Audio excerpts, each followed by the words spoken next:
Shalom, selamat siang bagi kita semua. Tuhan Yesus memberkati. Khotbah yang saya ambil terdapat di Matius 19 ayat 1 sampai 12. Beginilah firman Tuhan. Perceraian. Setelah Yesus selesai dengan pengajarannya itu, berangkatlah ia dari Galilea dan tiba di daerah Yudea yang di seberangi sungai Yordan. Orang banyak berbondong-bondong mengikuti dia, dan ia pun menyembuhkan mereka di sana. Maka datanglah orang-orang Farisi kepadanya untuk mencobai dia. Mereka bertanya, "Apakah diperbolehkan orang menceraikan istrinya dengan alasan apa saja?" Jawab Yesus, "Tidakkah kamu baca bahwa ia menciptakan manusia sejak semula, menjadikan mereka laki-laki dan perempuan? Dan firman-Nya, sebab itu laki-laki akan meninggalkan ayah dan ibunya dan bersama itu dengan istrinya, sehingga keduanya itu menjadi satu daging.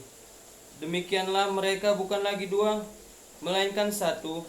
Karena itu, apa yang telah dipersatukan Allah tidak boleh diceraikan manusia." Kata mereka kepadanya, "Jika demikian, apakah sebabnya Musa memerintahkan untuk memberikan surat cerai jika orang menceraikan istrinya?" Kata Yesus kepada mereka, "Karena ketegaran hatimu, Musa mengizinkan kamu menceraikan istrimu, tetapi sejak semula tidaklah demikian. Tetapi aku berkata kepadamu, barang siapa menceraikan istrinya, kecuali karena zina, lalu kawin dengan perempuan lain, ia berbuat zina." Murid-murid itu berkata kepadanya, "Jika demikian halnya hubungan antara suami dan istri, lebih baik jangan kawin."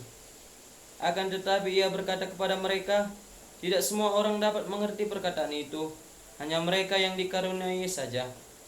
Ada orang yang tidak dapat kawin karena ia memang lahir demikian dari rahim ibunya, dan ada orang yang dijadikan demikian oleh orang lain, dan orang yang membuat dirinya demikian karena kemauannya sendiri oleh karena kerajaan surga. Siapa yang dapat mengerti, hendaklah ia mengerti." Demikianlah firman Tuhan. Shalom. Nas khotbah terdapat di Matius 19 ayat 1 sampai 9 yang berjudulkan perceraian. Salam damai sejahtera dalam nama Bapa, Anaknya Tuhan Yesus Kristus, dan persekutuan Roh Kudus. Pada kesempatan ini kita saudara-saudari dikasihi oleh Tuhan Yesus Kristus akan mempelajari kebenaran firman Tuhan tentang apa yang dimaksud dengan perceraian, dan perceraian seperti apa yang dialami oleh masyarakat Kristiani saat ini.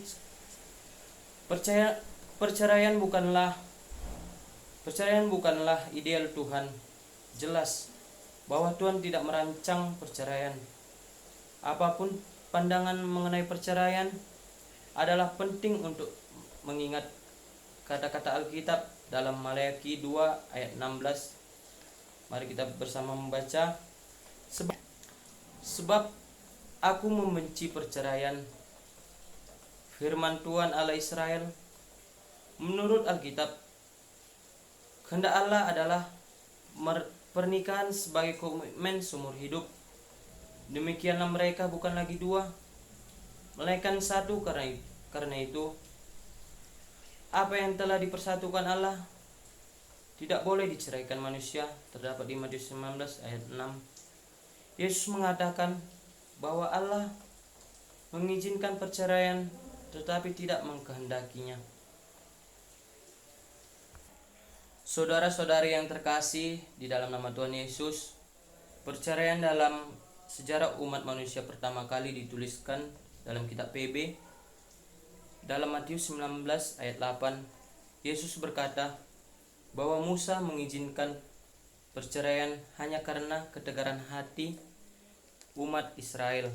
Artinya, Musa tidak memerintahkan perceraian, tapi mengatur praktik hidup yang nyata dan bentuk hukum dalam sebaiknya dipahami dalam pengertian ini. Memuat peraturan yang nyata itu, bagaimanapun terjemahannya, dari bagian ini dapat disimpulkan bahwa perceraian dipraktikkan dan semacam perjanjian diberikan pasangan perempuan, yaitu istri. Dalam naskah khotbah ini tentang perceraian, selaku penyampaian firman Tuhan pada khotbah ini, saya membuat dua pernyataan tentang hal yang menyebabkan dilarangnya perceraian. Yaitu pertama, jika seseorang mengajukan tuduhan palsu terhadap istrinya bahwa sebelum pernikahan mereka istri itu sudah melakukan persetubuhan.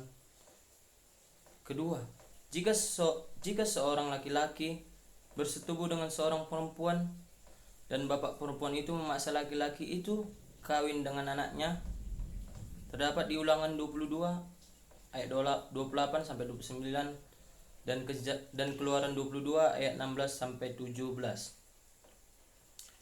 Saudara sekalian yang terkasih dalam nama Tuhan Yesus, pernah kita berpikir sejenak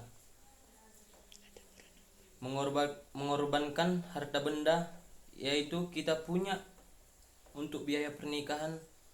Atau pernahkah kita berpikir bahwa setelah menikah kita telah meninggalkan kedua orang tua yang kita cintai untuk bersatu dengan orang yang telah diikatkan hubungan dengan kita?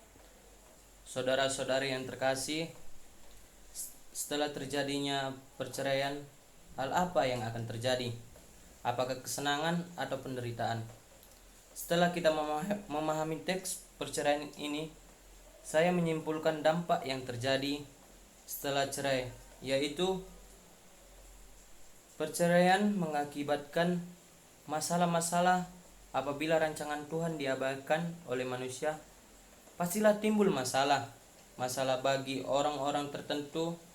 Perceraian seperti ini adalah penyelesaian masalah, tetapi bagi orang-orang dirugikan. Pasangan yang bercerai, anak-anak, pihak keluarga, serta masyarakat yang lebih luas biasa jadi terkena dampaknya. Lagu Butiran Debu yang dinyanyikan Rumor nampak mengekspresikan dengan tepat kebahagiaan cinta yang dirusak oleh pengkhianatan dan betapa dalam luka yang diakibatkannya. Ada harga mahal yang dibayar bagi sebuah pilihan untuk bercerai, karena perceraian mengakibatkan luka yang tidak mudah untuk disembuhkan, dan mungkin bila luka tersebut disembuhkan tetap akan menyisakan goresan bekas luka tersebut.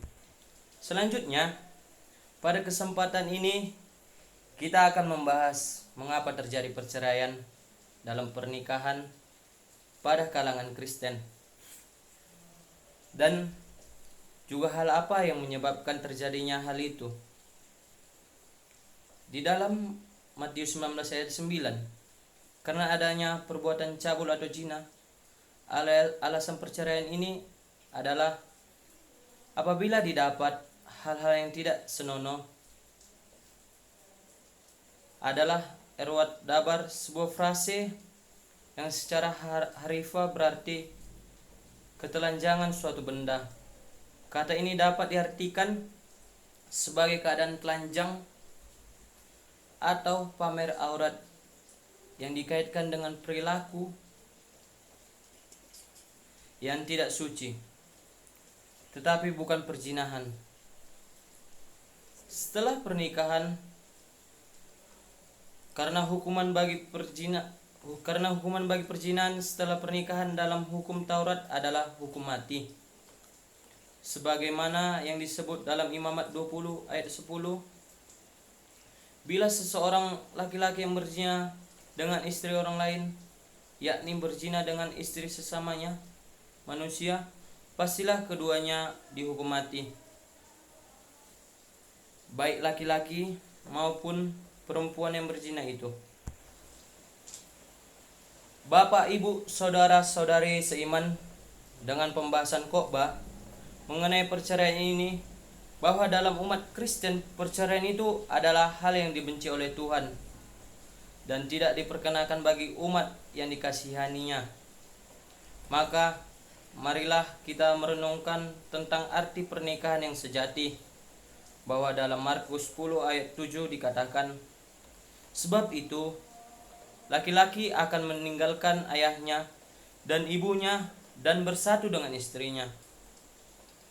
Dengan pemahaman kitab yang telah dibuatkan, marilah kita hendaknya untuk memperbaiki hubungan kita sesama dengan keluarga, supaya kita adalah Kristen yang sejati, yang selalu berada dalam hukuman kasih dan ketaatan akan hidup kekristenan. Jadi, bagi kita yang sedang mengarungi bahtera rumah tangga bersama pasangan, kiranya nas renungan hari ini menjadi pengingat sekaligus pendorong untuk menjaga pernikahan kita, supaya dunia ini melihat ada yang berbeda dalam pernikahan Kristen. Sekian khotbah dari saya. Shalom, terima kasih.